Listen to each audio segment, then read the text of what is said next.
तो आप में से कितने लोग हैं जो दूसरे लोगों की बहुत केयर करते हैं और उनकी वजह से अपने लाइफ के गोल बदल देते हैं कि लोग क्या सोचेंगे, ये क्या कहेगा, वो क्या कहेगा, उसकी वजह से बहुत तरह की प्रॉब्लम्स आती हैं।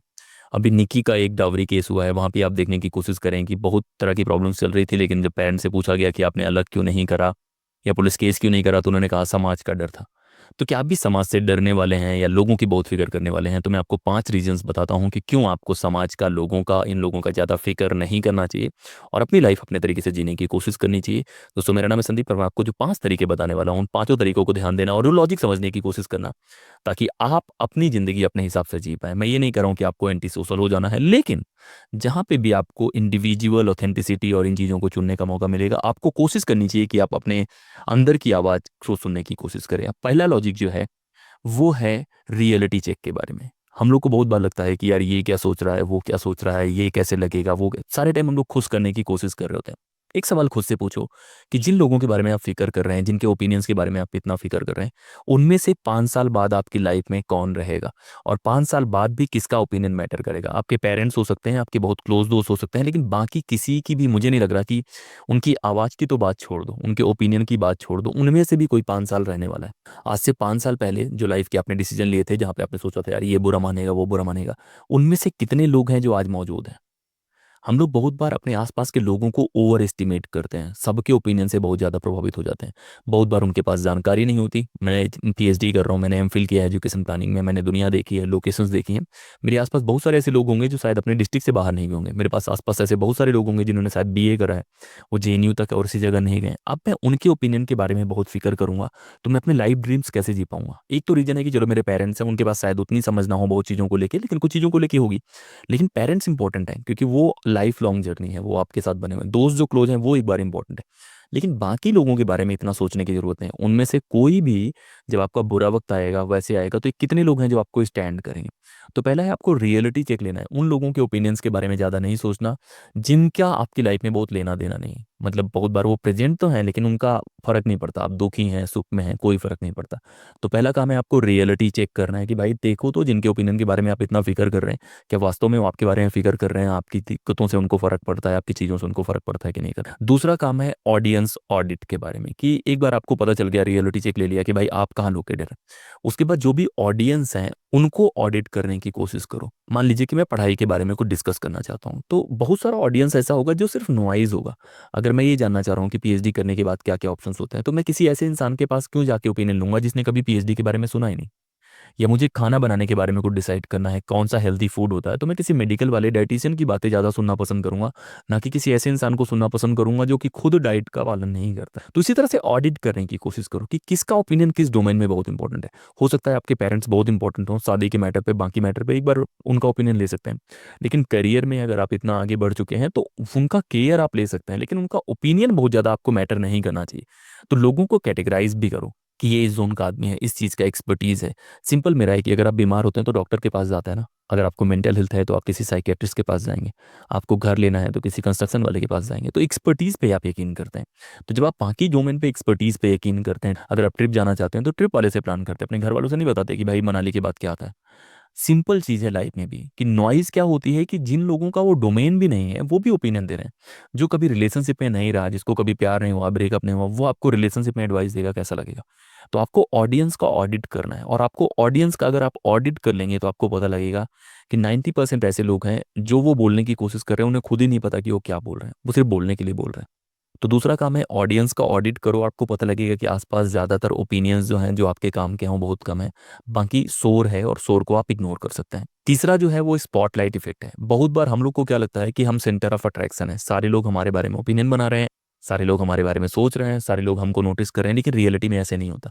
हर इंसान की अपनी लाइफ है, वो अपनी लाइफ में बिजी है, और उसकी लाइफ में आप एक साइड एक्टर हो। सबकी लाइफ में आप मेन एक्टर नहीं हो, आप अपनी लाइफ में मेन एक्टर हो। तो ये सोचना कि वो क्या सोचेगा, ये क्या सोचेगा, लोगों के पास इतना वक्त नहीं है आपके बारे में सोचने का, उनके पास खुद के बारे में सोचने का वक्त नहीं है। तो ये मत सोचो कि वो क्या सोचेगा, कोई नहीं सोचता है। कुछ लोगों को छोड़ के बाकी लोग इतना नहीं सोचते, उनके पास और भी काम है, मूवीज़ देखना होता है, घूमना होता है, ट्रैवल करना होता है, अपनी लाइफ पे झंझटें हैं। तो अपने आप को स्पॉटलाइट में रखना इज़ गुड, अपने बारे में सोचना इज़ गुड। लेकिन ये सोचना कि हर इंसान आपके बारे में ही सोच रहा है, आप जो भी करने की कोशिश करो सब उसे नोटिस कर रहे हैं, ऐसा नहीं होता। ना तो सारे काम आपके कोई नोटिस कर रहा है, ना पूरे टाइम आप पे अटेंशन बना के रखा है। जिसके साथ आप रिलेशनशिप में हो, जिसके साथ आप प्यार में हो, जो आपकी फैमिली है, जो आपके क्लोज दोस्त हैं, वो एक बार नोटिस करते हैं। उनके ओपिनियंस मैं बोलता हूँ कि कंसीडर करो, उनसे बात करने की कोशिश करो, लेकिन दुनिया भर के ओपिनियंस लेने की जरूरत नहीं है।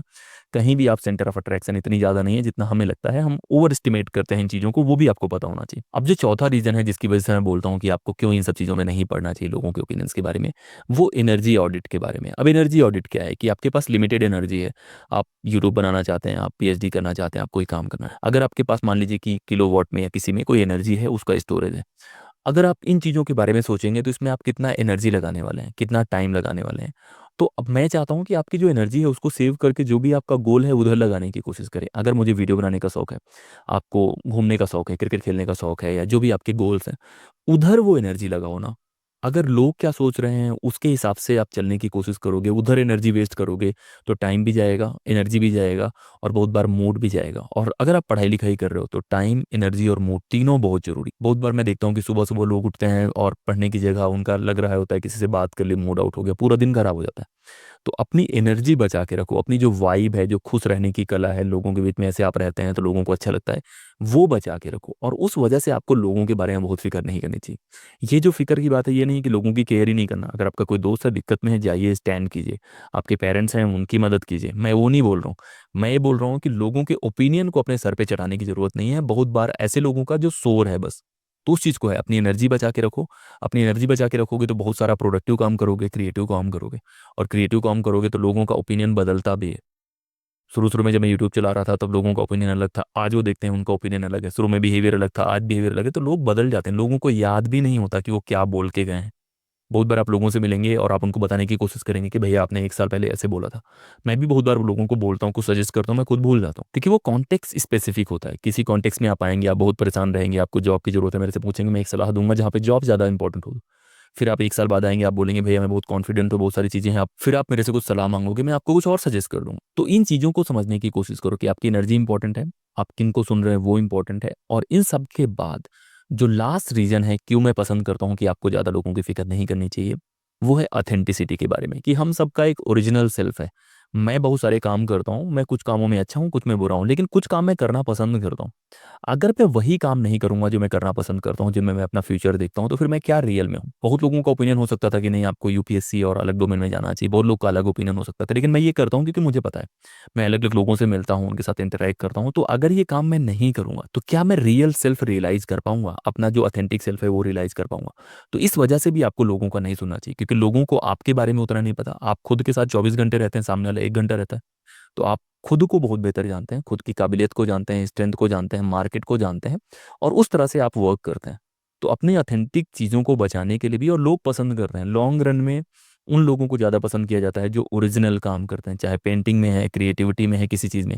आप किसी भी ऑफिस में जाने की कोशिश करो, सेम बोरिंग काम से लोग बोर हो। तो अगर आपको ये भी देखना है कि लोग लॉन्ग रन में किसे पसंद करते हैं, तो उन लोगों का नाम ज़्यादा होता है जो खुद के लिए काम करते हैं और लोगों के हिसाब से बहुत चलने की कोशिश नहीं करते, क्योंकि लोगों को बहुत आइडिया ही नहीं होता कि आप किसके बारे में प्लान। जितने भी महान लोग हैं वो हमेशा उन रास्तों पे गए हैं जो बाकी लोगों ने नहीं लिए हैं। तो बाकी लोग तो मना करेंगे ही ना। एक पोयम है द रोड नॉट टेकन, उसमें यही है कि जो रास्ता कम चला गया है मैं वहां चलने की कोशिश करता हूँ। तो हम लोग तो बोलेंगे यार ये गलत रास्ता, इधर कहाँ जा रहे हो। बहुत बार भटकने के चांसेस भी होते हैं, बहुत बार आप फेल भी करेंगे, लेकिन इधर कुछ चीजें हैं जो उधर नहीं है। तो आपको लोगों के बारे में कम फिक्र करनी चाहिए, खासतौर पे उनके ओपिनियंस के बारे में। और खास तौर पे जब वो 5 साल बाद आपके पास नहीं रहेंगे, खास तौर पे तब जब उनके ओपिनियन सिर्फ शोर है। तो इस तरह से जो मैंने आपको बताने की कोशिश करी है, खुद के बारे में सोचो, पेरेंट्स, फैमिली, क्लोज दोस्त, उनके बारे में सोचो, उनकी फिक्र करो, केयर करो, अच्छे दोस्त बनो, लेकिन अपने ओपिनियंस फ्रेम करने की कोशिश करो, अपनी दुनिया बनाने की कोशिश करो, उनको समझने की कोशिश करो, पढ़ाई करो, जो भी काम करने की कोशिश करो वो करो, मेहनत करो। काम चोरी करना या हार्ड वर्क ना करना, उसके लिए रीजन तलाशोगे तो बहुत सारे रीजन मिल जाएंगे, लेकिन इन जनरल आपको इतनी फिक्र नहीं करनी होती लोगों की जितनी हम करते हैं। तो इस वीडियो में इतना ही, लगातार हम लोग ऐसे वीडियो लाते रहेंगे। आपका काम तो आपको पता है, टेलीग्राम इंस्टाग्राम पे कनेक्ट करना है, मेंबरशिप लेनी है, और ज़्यादा से ज़्यादा लोगों से इन चीज़ों को शेयर करना है। और एक कहानी भी बतानी है जहाँ पे कोई भी इंसान आपको बार बार कोई ओपिनियन देता है और आपको पता है कि ये इंसान का ओपिनियन तो किसी काम का नहीं। ये एग्जाम्पल दो ताकि और भी चीज़ें निकल के आए। इस वीडियो में इतना ही। जय हिंद।